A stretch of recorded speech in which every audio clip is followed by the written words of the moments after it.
ತುಂಬ ಒಳ್ಳೆಯದಾಗ್ತದೆ ಟೀ ಜೊತೆ ಇದನ್ನು ಈ ಥರ ಡಿಪ್ ಮಾಡಿ ತಿನ್ನಲಿಕ್ಕೆ. ವಾವ್, ಇದರ ಮಜವೇ ಬೇರೆ. ಈ ಥರ ಟೀ ಮಾಡಿದರೆ ಮತ್ತು ಬೇರೆ ಯಾವ ರೀತಿಯಲ್ಲಿ ಕೂಡ ಟೀ ಮಾಡಲಿಕ್ಕೆ ನೀವು ಇಷ್ಟಪಡೋದಿಲ್ಲ, ಅಷ್ಟು ಗ್ಯಾರಂಟಿ ಇದ್ದೇನೆ ನಾನು. ಹಾಯ್ ಎಲ್ಲರಿಗೂ, ಚಳಿ ಸ್ಟಾರ್ಟ್ ಆಗಿದೆ. ಈ ಟೈಮಲ್ಲಿ ಬಿಸಿ ಬಿಸಿ ಟೀ ಕುಡಿಲಿಕ್ಕೆ ತುಂಬಾ ಒಳ್ಳೇದಾಗ್ತದೆ. ಹಾಗಾಗಿ ಈ ವೆದರ್ಗೆ ಸೂಟ್ ಆಗುವಂತ ಒಂದು ಒಳ್ಳೆಯ ಟೀ ರೆಸಿಪಿನ ನಿಮ್ ಜೊತೆ ನಾನು ಶೇರ್ ಮಾಡ್ತೇನೆ. ಜೊತೆಗೆ ಕೆಲವೊಂದು ಟಿಪ್ಸ್ ಅನ್ನ ಕೂಡ ನಾನು ಶೇರ್ ಮಾಡ್ತೀನಿ. ಬನ್ನಿ ಹಾಗಾದ್ರೆ ವಿಡಿಯೋವನ್ನ ಸ್ಟಾರ್ಟ್ ಮಾಡುವ. ಅದಕ್ಕಿಂತ ಮುಂಚೆ ನನ್ನ ರೆಸಿಪೀಸ್ ಎಲ್ಲ ನಿಮ್ಗೆ ಇಷ್ಟ ಆಗ್ತಾ ಇದ್ರೆ ವಿಡಿಯೋಗೊಂದು ಲೈಕ್ ಕೊಡಿ, ಹಾಗೆ ವಿಡಿಯೋವನ್ನ ಫ್ರೆಂಡ್ಸ್ ಜೊತೆ ಫ್ಯಾಮಿಲಿ ಜೊತೆ ಎಲ್ಲ ಶೇರ್ ಮಾಡಿ. ಟೀ ಮಾಡ್ಲಿಕ್ಕೆ ನೋಡಿ, ಇಲ್ಲಿ ನಾನು ಹಾಲನ್ನ ಬಿಸಿ ಮಾಡಿ ಇಟ್ಟಿದ್ದೇನೆ. ನಾನಿಲ್ಲಿ 2 ಲೋಟ ಹಾಲನ್ನ ಬಿಸಿ ಮಾಡಿ ಆಲ್ರೆಡಿ ಇಟ್ಟಿದ್ದೇನೆ. ಓಕೆ, ಈಗ ಟೀ ಮಾಡ್ಲಿಕ್ಕೆ ನೀರನ್ನ ಕುದಿಸ್ಲಿಕ್ಕೆ ಇಡುವ. 4 ಗ್ಲಾಸ್ ನೀರನ್ನ ಹಾಕ್ತಾ ಇದ್ದೇನೆ.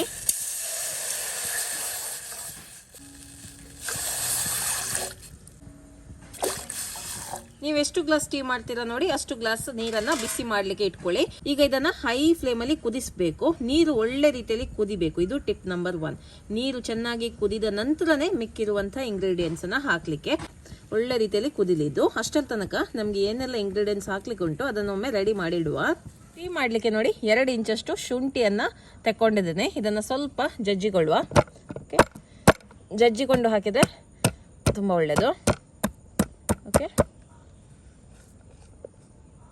ಹಾಗೆ 4 ಏಲಕ್ಕಿಯನ್ನು ಕೂಡ ಜಜ್ಜಿಕೊಳ್ತೇನೆ. ಏಲಕ್ಕಿ ಹಾಕಿದ್ರೆ ತುಂಬಾ ಒಳ್ಳೆದಾಗ್ತದೆ, ಫ್ಲೇವರ್ ತುಂಬಾನೇ ಚೆನ್ನಾಗಿರುತ್ತೆ. ಓಕೆ, ಇದು ಹಾಕೋದು ಆಪ್ಷನಲ್, ಬಟ್ ಹಾಕಿ ನೋಡಿ ತುಂಬಾ ಚೆನ್ನಾಗಿ ಬರುತ್ತೆ ಟೀ. ಓಕೆ, ಹಾಗೆ ಈ ಚಳಿಗೆ 4 ಪೆಪ್ಪರ್ ಅನ್ನು ಕೂಡ ಸೇರಿಸ್ಕೊಳ್ಳಿ, ತುಂಬಾ ಒಳ್ಳೇದಾಗ್ತದೆ. ವಿಂಟರ್ ಟೈಮಲ್ಲಿ ಅಂದ್ರೆ ಈ ಚಳಿಗೆ ಈ ಪೆಪ್ಪರ್ ಅನ್ನ ಹಾಕಿಕೊಳ್ಳಿ, ತುಂಬಾ ಒಳ್ಳೇದಾಗ್ತದೆ ನಿಮಗೆ ಟೀ ಎಲ್ಲ. ಓಕೆ, ನೀವು ಈ ಟೀ ಅನ್ನ ಒಂದು ವೇಳೆ ಬೇಸಿಗೆಯಲ್ಲಿ ಕುಡಿಯೋದಾದ್ರೆ ನೀವು ಇದಕ್ಕೆ ಸೋಂಫನ್ನ ಆಡ್ ಮಾಡ್ಬೋದು. ಬಟ್ ಚಳಿಗಾಲದಲ್ಲಿ 4 ಪೆಪ್ಪರ್ ಹಾಕಿ ನೋಡಿ, ತುಂಬಾ ರುಚಿಯಾಗಿ ಬರುತ್ತೆ. ಇದನ್ನು ಕೂಡ ಲೈಟ್ ಆಗಿ ಕ್ರಶ್ ಮಾಡುವ.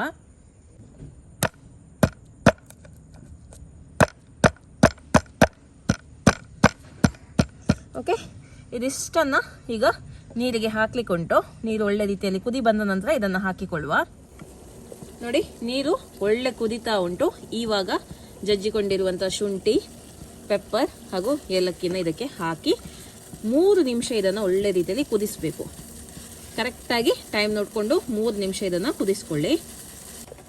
ಇವಾಗ ನೀವು ಫ್ಲೇಮ್ ಅನ್ನ ಮೀಡಿಯಂ ಟು ಲೋ ಅಲ್ಲಿ ಇಟ್ಟು ಇದನ್ನ ಕುದಿಸ್ಬೇಕು. ಓಕೆ, 3 ನಿಮಿಷ ಬಿಟ್ಟು ಏನ್ ಮಾಡೋದು ಅಂತ ನೋಡುವ. ನೋಡಿ, ಈಗ ಕರೆಕ್ಟ್ ಆಗಿ 3 ನಿಮಿಷ ಆಯಿತು. ಇದನ್ನ ಕುದಿಸಿ ಇದು ಒಳ್ಳೆ ರೀತಿಯಲ್ಲಿ ಇನ್ಫ್ಯೂಸ್ ಆಗಿದೆ ನೋಡಿ.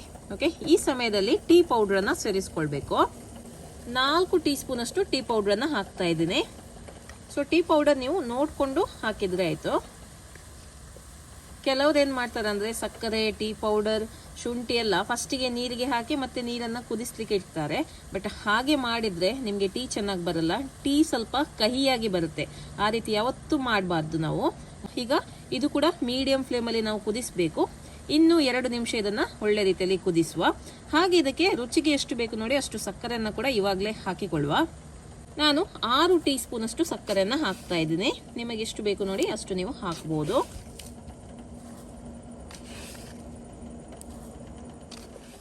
ಈಗ ಟೀ ಪೌಡರ್ ಹಾಕಿ 2 ನಿಮಿಷ ಆಯಿತು. ಒಮ್ಮೆ ಇದನ್ನ ಮಿಕ್ಸ್ ಮಾಡುವ. ಓಕೆ, ಚೆನ್ನಾಗಿ ಒಮ್ಮೆ ಮಿಕ್ಸ್ ಮಾಡುವ. ಇವಾಗ ನಾವು ಹಾಲನ್ನ ಹಾಕುವ. ನಾನೀಗ 2 ಗ್ಲಾಸ್ ಅಷ್ಟು ಹಾಲನ್ನ ಹಾಕ್ತಾ ಇದ್ದೇನೆ. ನಿಮಗೆ ಸ್ವಲ್ಪ ಟೀ ಸ್ವಲ್ಪ ದಪ್ಪ ಬೇಕಿದ್ರೆ 2.5 ಗ್ಲಾಸ್ ವರೆಗೆ ಹಾಕ್ಬೋದು ಹಾಲನ್ನ. ನೆನಪಿಟ್ಕೊಳ್ಳಿ, ಹಾಲನ್ನ ನಾವು ಬಿಸಿ ಮಾಡಿಯೇ ಹಾಕಬೇಕು. 1 ಗ್ಲಾಸ್ ಆಯಿತು, ಇನ್ನೊಂದು ಗ್ಲಾಸ್ ಹಾಕ್ತಾನೆ. ಚೆನ್ನಾಗಿ ಇದನ್ನ ಮಿಕ್ಸ್ ಮಾಡಬೇಕು. ಓಕೆ, ಒಳ್ಳೆ ಒಂದು ಕುದಿ ಬರಲಿ. ಈಗ ಮೀಡಿಯಂ ಫ್ಲೇಮಲ್ಲೇ ಉಂಟು, ಮೀಡಿಯಂ ಫ್ಲೇಮಲ್ಲಿ ಒಳ್ಳೆ ಒಂದು ಕುದಿ ಬರಬೇಕು. ಮತ್ತೆ ಇದನ್ನ ಒಳ್ಳೆ ರೀತಿಯಲ್ಲಿ ಈ ಥರ ಸ್ಪೂನಲ್ಲಿ ಮಿಕ್ಸ್ ಮಾಡಬೇಕು. ನೋಡಿ, ಇವಾಗ ಕುದಿ ಬರ್ತಾ ಉಂಟು. ಈಗ ಸ್ಪೂನಲ್ಲಿ ಇದನ್ನ ಈ ಥರ ಬೀಟ್ ಮಾಡಬೇಕು. ಈ ಬೀಟ್ ಮಾಡೋದ್ರಲ್ಲೇ ನಿಮಗೆ ಟೀದು ಟೇಸ್ಟ್ ಇರೋದು. ಈ ಬೀಟ್ ಮಾಡೋದ್ರಿಂದ ಟೀ ಟೆಂಪ್ರೇಚರ್ ಏನಿದೆ ನೋಡಿ ಅದು ಮೇಂಟೈನ್ ಆಗಿರುತ್ತೆ. ಓಕೆ, ಸುಮಾರು ಒಂದು 2-3 ನಿಮಿಷ ಇದನ್ನು ಬೀಟ್ ಮಾಡುವ. ಲೋ ಫ್ಲೇಮಲ್ಲಿ ಇಟ್ಟೆ ಈ ಕೆಲಸವನ್ನು ಮಾಡಬೇಕು. ವಾವ್, ಘಮ ಘಮ ಅಂತ ಉಂಟು. ಈ ಚಳಿಗೆ ಭಾರಿ ಒಳ್ಳೇದಾಗ್ತದೆ ಈ ಟೀ. ಆಯ್ತಾ,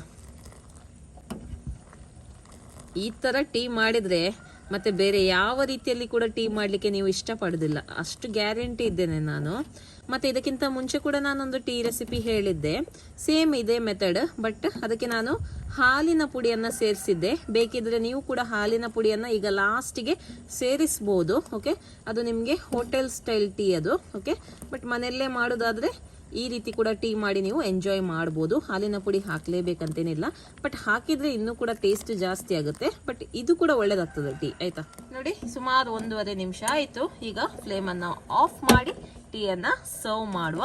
ತುಂಬಾ ರುಚಿಯಾಗಿರುವಂಥ ಟೀ ರೆಡಿಯಾಗಿದೆ. ಓಕೆ, ಈಗ ಟೀಯನ್ನು ಸ್ಟ್ರೈನ್ ಮಾಡುವ.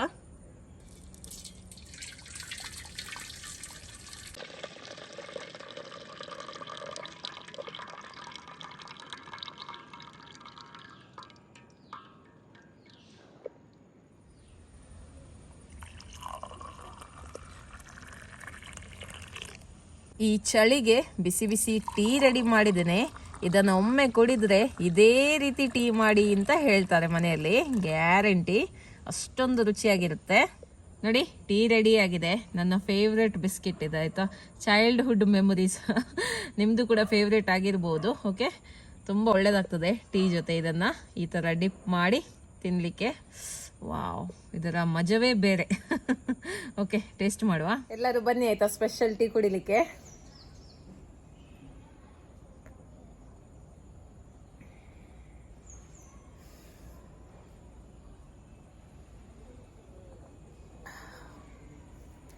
ಈ ಟೀಯನ್ನು ಕುಡಿತಾ ಇದ್ರೆ ಕುಡಿತಾನೇ ಇರುವ ಅಂತ ಅನ್ಸುತ್ತೆ.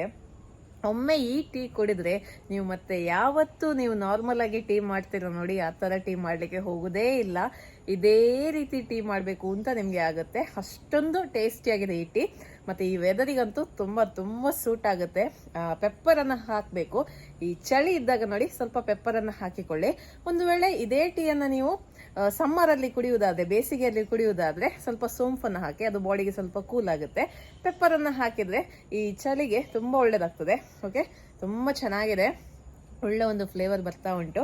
ಹಾಗೆ ಈ ಟೀ ಇನ್ನೂ ರುಚಿಯಾಗಿ ಬರಬೇಕು ಅಂದರೆ ಹಾಲಿನ ಪುಡಿಯನ್ನು ಕೂಡ ನೀವು ಸೇರಿಸ್ಬೋದು. ಆ ರೆಸಿಪಿ ನಾನು ಆಲ್ರೆಡಿ ಒಮ್ಮೆ ಶೇರ್ ಮಾಡಿದ್ದೀನಿ, ನೀವು ಬೇಕಿದ್ರೆ ಅದನ್ನು ಚೆಕ್ ಕೂಡ ಮಾಡ್ಬೋದು. ಓಕೆ, ಈ ಟೀ ರೆಸಿಪಿ ನಿಮಗೆ ತುಂಬ ಇಷ್ಟ ಆಯಿತು ಅಂತ ಅಂದ್ಕೊಳ್ತೀನಿ. ಮುಂದಿನ ವಿಡಿಯೋದಲ್ಲಿ ಸಿಗ್ತೀನಿ. ಅಲ್ಲಿ ತನಕ ಬಾಯ್.